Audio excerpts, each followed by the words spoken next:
नमस्कार, news India देख रहे हैं आप। मैं हूं आपके साथ नीतू गुप्ता। बात करेंगे पीएम नरेंद्र मोदी की मेगा अभियान की। 2024 लोकसभा चुनाव की तैयारियां जोर पकड़ने लगी है। हर सियासी दल अपनी अपनी तैयारी में जुटे हैं। सत्ता पक्ष और विपक्ष हर सियासी खेमे का अपनी चुनावी रणनीति पर फोकस बढ़ा है। अब सब अपने अपने हिसाब से अलग अलग सामाजिक तबके को साधने में जुट गए हैं। पीएम नरेंद्र मोदी का शनिवार का कार्यक्रम साफ संकेत देता है। भारतीय जनता पार्टी के चुनावी एजेंडे में आदिवासी और किसान सबसे ऊपर रहने वाले हैं। 4 दिनों के अंदर प्रधानमंत्री नरेंद्र मोदी का मध्य प्रदेश का दूसरा दौरा यह भी संकेत देता है। बीजेपी मध्य प्रदेश को महत्वपूर्ण मानकर अपनी रणनीति सेट कर रही है।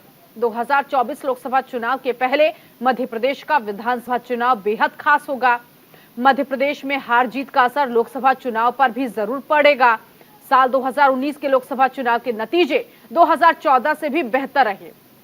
लोकसभा की कुल 29 सीटों में से बीजेपी ने 2014 में 27 सीटें जीती थी, जबकि 2019 में 28 सीटों पर कमल खिला। जीत के इस आंकड़े को 2024 में बनाए रखना बड़ी चुनौती है। इसीलिए बीजेपी की तरफ से प्रधानमंत्री नरेंद्र मोदी ने अभी से मोर्चा संभाल लिया है। 27 जून को प्रधानमंत्री मोदी ने बूथ लेवल कार्यकर्ताओं को जीत का मंत्र दिया। 1 जुलाई को शहडोल में आदिवासी समाज को समर्पित प्रधानमंत्री मोदी का खास कार्यक्रम रहा। उनके बीच उनके ही अंदाज में खाट संवाद कर पीएम नरेंद्र मोदी ने आदिवासी समाज का हालचाल जाना। इसके साथ ही उनकी एक बड़ी समस्या के समाधान पर भी जोर दिया। शहडोल के मंच से पीएम नरेंद्र मोदी ने राष्ट्रीय सिकल सेल एनीमिया उन्मूलन मिशन का शुभारंभ किया। मिशन का उद्देश्य आदिवासी आबादी को सिकल सेल बीमारी से बचाना है। मध्य प्रदेश में आदिवासी समाज से संवाद से पहले पीएम नरेंद्र मोदी ने दिल्ली में सहकारिता सम्मेलन में हिस्सा लिया था। कृषि पर हर साल 6.5 लाख करोड़ खर्च, सालाना 50,000 रुपए की गारंटी। 9 सालों में उनकी सरकार ने किसानों की भलाई के लिए जो कुछ भी किया, उसका पूरा report card PM Narendra Modi ने पेश किया। पिछले 9 साल में एमएसपी को बढ़ाकर एमएसपी पर खरीदकर 15 लाख करोड़ रुपए से ज्यादा किसानों को दिए गए हैं। यानी हिसाब लगाएं तो हर वर्ष केंद्र सरकार आज 6.5 लाख करोड़ रुपए से अधिक खेती और किसानों पर खर्च कर रही है, जिसका मतलब है कि प्रति वर्ष हर किसान तक सरकार औसतन 50,000 रुपये किसी न किसी रूप में उसे पहुंचा रही है। यानी भाजपा सरकार में किसानों को अलग अलग तरह से हर साल 50,000 रुपया मिलने की गारंटी है। ये मोदी की गारंटी है। और मैं जो किया है वो बता रहा हूं, वादे नहीं बता रहा हूं। तो प्रधानमंत्री नरेंद्र मोदी ने हर डिटेल किसान समूह और सहकारिता से जुड़े लोगों के सामने रखा। उनकी सरकार ने कैसे पिछले 9 सालों में पूरी कार्य संस्कृति बदल दी, कैसे किसानों की सबसे बड़ी शिकायत खत्म कर दी, ये भी बताया। पहले किसानों की ये आम शिकायतें होती थी, उन तक सरकार की मदद बहुत कम पहुंच पाती थी, ज्यादा लाभ बिचौलियों के खातों में चली जाती थी। अब किसानों के बैंक खातों में सीधा लाभ पहुंच रहा है। किसान सम्मान निधि के तहत पिछले 4 सालों में करीब 2.5 लाख करोड़ रुपए सीधे किसानों के बैंक खातों में भेजे गए हैं। किसान कहते थे कि उन्हें सरकार की मदद बहुत कम मिलती है और जो थोड़ी सी मदद भी मिलती थी वो बिचौलियों के खाते में जाती थी। सरकारी योजनाओं के लाभ से देश के छोटे और मझले किसान वंचित ही रहते थे। पिछले 9 वर्षों में ये स्थिति बिल्कुल बदल गई है। आज देखिए, करोड़ों छोटे किसानों को पीएम किसान सम्मान निधि मिल रही है और कोई बिचौलिया नहीं। तो पीएम को आपने सुना। इसके साथ ही प्रधानमंत्री नरेंद्र मोदी ने किसानों की खाद आपूर्ति पर भी बात की। प्रधानमंत्री मोदी ने बाकायदा दूसरे देशों में खाद की कीमत बताते हुए समझाया उनकी सरकार किसानों को कैसे सस्ता और अच्छा खाद उपलब्ध करवा रही है, यह भी बताया। आज किसान को यूरिया बैग, एक बैग का करीब करीब 270 रुपये से भी कम कीमत पर यूरिया की बैग मिल रही है। यही बैग बांग्लादेश में 720 रुपये में, पाकिस्तान में 800 रुपये में, चीन में 2100 रुपये में, और भाइयों बहनों, अमेरिका जैसे विकसित देश में इतना ही यूरिया 3000 रुपये से अधिक में किसानों को मिल रहा है। मुझे नहीं लगता है कि आपके गले बात उतर रही है।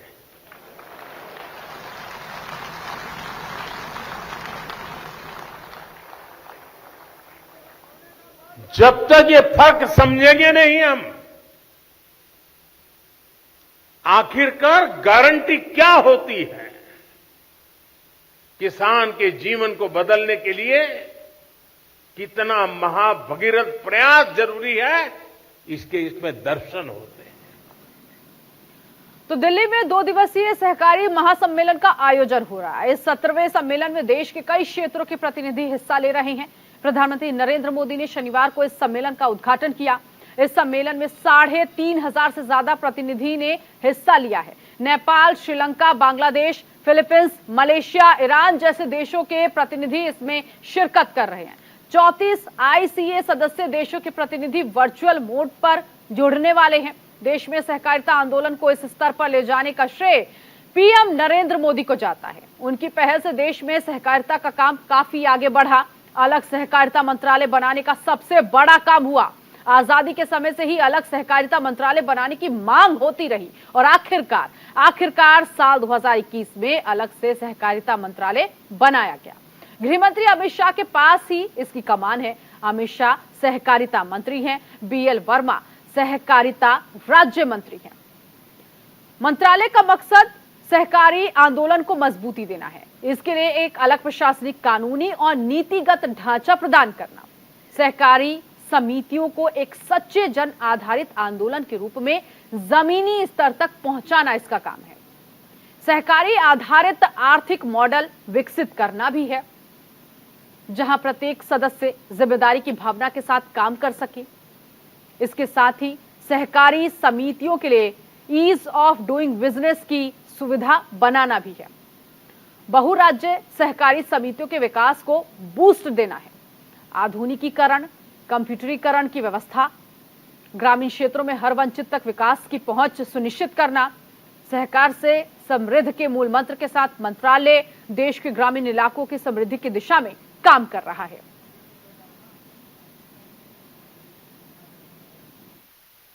कि सहकारिता आंदोलन आजादी से पहले लगभग 115 साल पुराना है हमारे देश में, और आजाद हुए तब से सहकारिता क्षेत्र के कार्यकर्ताओं की एक प्रमुख मांग थी कि सहकारिता मंत्रालय को अलग बना लिया जाए।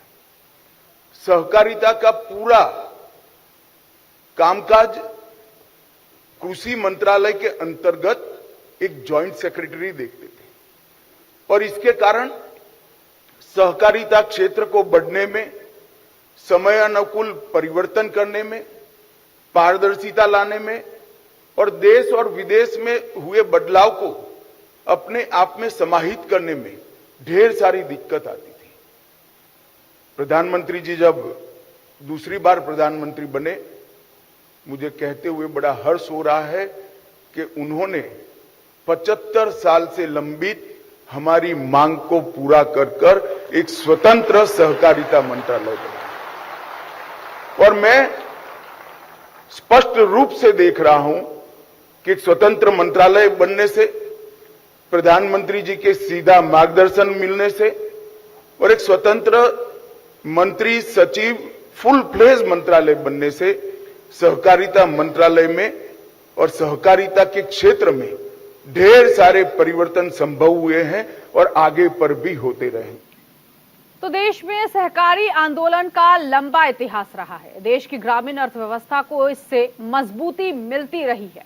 सहकारिता मंत्रालय इस काम को रफ्तार देने और इसे और बेहतर बनाने में कारगर साबित हो रहा है। आज अगर हम दूध उत्पादन में विश्व में नंबर 1 है, तो इसमें डेयरी कोऑपरेटिव्स का बहुत बड़ा योगदान है। भारत अगर दुनिया के सबसे बड़े चीनी उत्पादक देशों में से एक है, तो इसमें भी सहकारिता का बड़ा योगदान है। देश के बहुत बड़े हिस्से में कोऑपरेटिव्स छोटे किसानों का बहुत बड़ा संबल बनी है। आज डेयरी जैसे सहकारी क्षेत्र में लगभग 60% भागीदारी हमारी। तो प्रधानमंत्री नरेंद्र मोदी ने पहली बार सहकारिता सम्मेलन में शिरकत की। किसानों की समृद्धि, ग्रामीण अर्थव्यवस्था की मजबूती के लिए उनकी सरकार ने क्या काम किया, इस पर बात करने के लिए इससे अच्छा मंच कोई और हो ही नहीं सकता, जहां देश भर से सहकारिता आंदोलन से जुड़े लोग आए हों। शनिवार के दिन पीएम नरेंद्र मोदी के कार्यक्रमों में किसानों के बाद आदिवासी समाज से जुड़ा कार्यक्रम शामिल रहा। अभी तक का चुनावी रिकॉर्ड यही बताता है। प्रधानमंत्री नरेंद्र मोदी की वजह से आदिवासी समाज का रिश्ता भारतीय जनता पार्टी से काफी मजबूत हुआ। मध्य प्रदेश के आदिवासी मतदाता का रुझान विधानसभा में बेशक थोड़ा बहुत शिफ्ट हुआ हो, लेकिन लोकसभा चुनाव में आदिवासी मतदाता एकजुट होकर बीजेपी के साथ खड़ा रहा। मध्य प्रदेश में कुल 29 लोकसभा सीटें हैं। 10 सीटें अनुसूचित जाति और अनुसूचित जनजाति के लिए आरक्षित हैं, जिनमें भिंड, देवास, टीकमगढ़ और उज्जैन हैं। ये 4 सीटें अनुसूचित जाति के लिए आरक्षित हैं। इसके अलावा बैतूल, धार, खरगोन, मंडला, रतलाम और शहडोल, ये 6 सीटें अनुसूचित जनजाति के लिए आरक्षित हैं। साल 2014 और 2019 दोनों ही लोकसभा चुनाव में बीजेपी ने सभी 10 सीटों पर जीत का परचम लहराया। साल 2016 में हुए उपचुनाव में 1 सीट छिटक गया। 2019 में फिर सारे सीटों पर भारतीय जनता पार्टी को जीत मिली। मध्य प्रदेश विधानसभा चुनाव में रिजर्व सीटों पर कांग्रेस से बीजेपी को टक्कर मिलती रही। मध्य प्रदेश की कुल 230 विधानसभा सीटों में से 47 सीटें आदिवासी समाज के लिए आरक्षित हैं। साल 2013 विधानसभा चुनाव में बीजेपी ने 31 सीटें जीती थी। साल 2018 के विधानसभा चुनाव में भारतीय जनता पार्टी को आदिवासी वोटरों की नाराजगी का सामना करना पड़ा। साल 2018 में ये सीटें कम होकर 16 पर आ गईं। मध्य प्रदेश में इस साल के अंत में विधानसभा चुनाव हैं। बीजेपी और कांग्रेस दोनों ही आदिवासी वोटरों को साधने के लिए पूरी ताकत झोंक रही हैं। बीजेपी की तैयारी बता रही है कि भारतीय जनता पार्टी ने 2024 लोकसभा चुनाव और 2023 विधानसभा चुनाव की तैयारी एक साथ शुरू कर दी है। यही वजह है कि प्रधानमंत्री के दौरे के लिए मध्य प्रदेश और छत्तीसगढ़ की सीमा पर स्थित शहडोल को चुना गया, ताकि दोनों राज्य के आदिवासी वोटरों को एक साथ साधा जा सके। मैं रानी दुर्गावती जी के चरणों में अपनी श्रद्धांजलि समर्पित करता हूं। उनकी प्रेरणा से आज सिकल सेल एनीमिया मुक्ति मिशन एक बहुत बड़े अभियान की शुरुआत हो रही है। आज ही मध्य प्रदेश में 1 करोड़ लाभार्थियों को आयुष्मान कार्ड भी दिए जा रहे हैं। इन दोनों ही प्रयासों के सबसे बड़े लाभार्थी हमारे गौंड समाज, भील समाज या अन्य हमारे आदिवासी समाज के लोग हैं। मैं आप सभी को मध्य प्रदेश की डबल इंजन सरकार को बहुत बहुत बधाई देता हूं। तो प्रधानमंत्री नरेंद्र मोदी ने शहडोल में कार्यक्रम की शुरुआत रानी दुर्गावती की प्रतिमा को माल्यार्पण के साथ किया। प्रदेश में रानी दुर्गावती के बलिदान दिवस को गौरव दिवस के तौर पर मनाया गया। 5 जगहों से यात्राएं निकली थी जो शहडोल पहुंची। इस गौरव दिवस समारोह के समापन कार्यक्रम में हिस्सा लेने के लिए पीएम नरेंद्र मोदी पहुंचे। इस मौके पर पीएम मोदी ने घोषणा की, रानी दुर्गावती की 500वीं जयंती को पूरे देश में मनाया जाएगा। उनके जीवन के आधार पर फिल्म बनाई जाएगी। एक चांदी का सिक्का और पोस्टल स्टैंप निकाला जाएगा। केंद्र सरकार रानी दुर्गावती की कहानी घर घर तक पहुंचाने की कोशिश करेगी। इसके साथ ही पीएम नरेंद्र मोदी ने राष्ट्रीय सिकल सेल एनीमिया उन्मूलन मिशन 2047 की शुरुआत की और 1 करोड़ आयुष्मान भारत कार्ड के वितरण का शुभारंभ किया।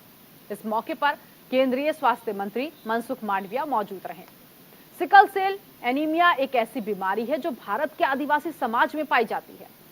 ये बीमारी ना हवा से होती है, ना ही पानी से, ना ही भोजन से फैलती है। ये एक आनुवांशिक बीमारी है। माता पिता से ही बच्चों में आ सकती है। इसके मरीजों को जोड़ों में हमेशा दर्द रहता है, शरीर में सूजन, थकावट रहती है, सांस फूलती है। 70 सालों से इस बीमारी पर किसी सरकार ने ध्यान नहीं दिया। मामला आदिवासी समाज से जुड़ा होने की वजह से कभी भी ये बड़ा मुद्दा नहीं बन सका।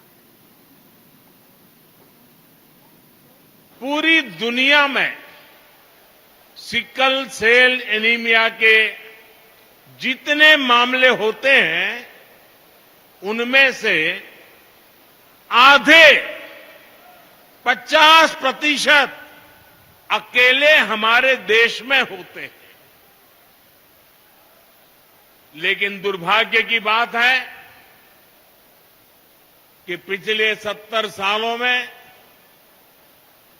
कभी इसकी चिंता नहीं हुई। इससे निपटने के लिए कोई ठोस प्लान नहीं बनाया गया। इससे प्रभावित तो शहडोल में खाट संवाद का कार्यक्रम बेहद खास रहा। पीएम नरेंद्र मोदी ने पकरिया गांव के जनजातीय समुदाय, स्वयं सहायता समूहों, अलग अलग पंचायत समितियों के नेताओं, ग्राम फुटबॉल क्लब के कप्तानों समेत करीब 350 लोगों से खाट पर बैठकर संवाद किया। पीएम नरेंद्र मोदी का शनिवार का पूरा शेड्यूल चुनावों के लिहाज से बेहद खास रहा। किसान हो या आदिवासी समाज, केंद्र सरकार ने जो भी काम किया, पीएम नरेंद्र मोदी ने दोनों वर्गों के लिए अपने काम का रिपोर्ट कार्ड सबके सामने रखा। देखना होगा आगामी चुनाव में कितना असरदार साबित होता है। बीजेपी को किसान, आदिवासियों का कितना साथ मिलता है। इसके साथ ही साथ मध्य प्रदेश में होने वाले विधानसभा चुनाव में 230 सीटों में बीजेपी के खाते में कितनी सीटें आएंगी?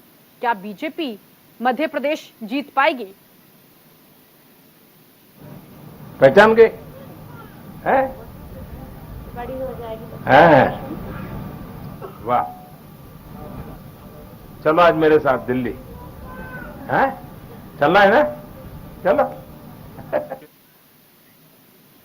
तो पीएम नरेंद्र मोदी का शहडोल कार्यक्रम ही बताएगा कि मध्य प्रदेश विधानसभा में भारतीय जनता पार्टी की तैयारी किस तरह की रही है, कितना असर हुआ और आगे भारतीय जनता पार्टी मध्य प्रदेश में क्या परचम लहरा पाएगी, ये तो चुनाव के नतीजे बताएंगे। साथ ही साथ लोकसभा चुनाव पर शहडोल की ये यात्रा कितनी असरदार साबित होगी, ये लोकसभा चुनाव के परिणाम बताएंगे। फिलहाल आज इस खास पेशकश में अभी के लिए बस इतना ही। बाकी की तमाम खबरों के लिए आप बने रहिए न्यूज इंडिया के साथ। नमस्कार।